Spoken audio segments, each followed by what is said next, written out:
Scott Besson kind of dropped a bomb. I felt it was coming when he said, hey, the Chinese let us know there's no real new meeting scheduled, and they're kind of slowing things down. I directly equate that to what happened in Moscow. But, Spencer, from your perspective, because you know the details here, get us up to speed on where we are, because this is the deal that everything revolves around. Where we are right now, and where do you think this thing's going? Steve, thanks for having me on the program. I love coming on War Room. You guys got the best people, and we give you the best information. So right now, the tariffs negotiations, they're paused. They're paused for 90 days. The effective tariff rate right now is about 51%.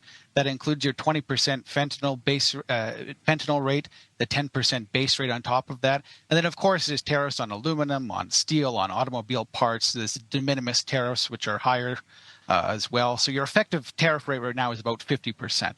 So it's lower than it was when the negotiations started. But it's just about where it needs to be. I'd like to see it get up to just over 60%, but we're almost where we need to be.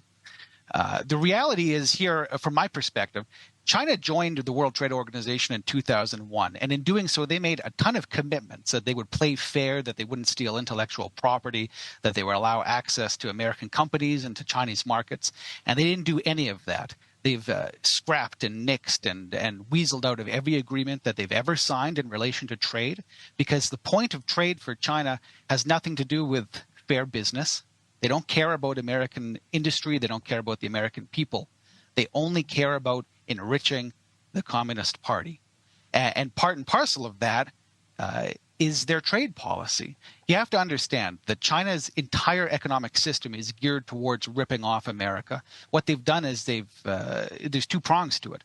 The first prong is the unfair trade practices, which are netting them approximately $400 billion a year or more in the trade deficit.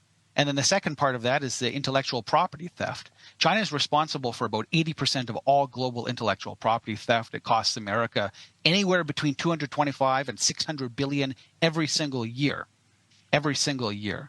So China is stealing almost $1 trillion worth of product every year. This is all about enriching the Communist Party of China.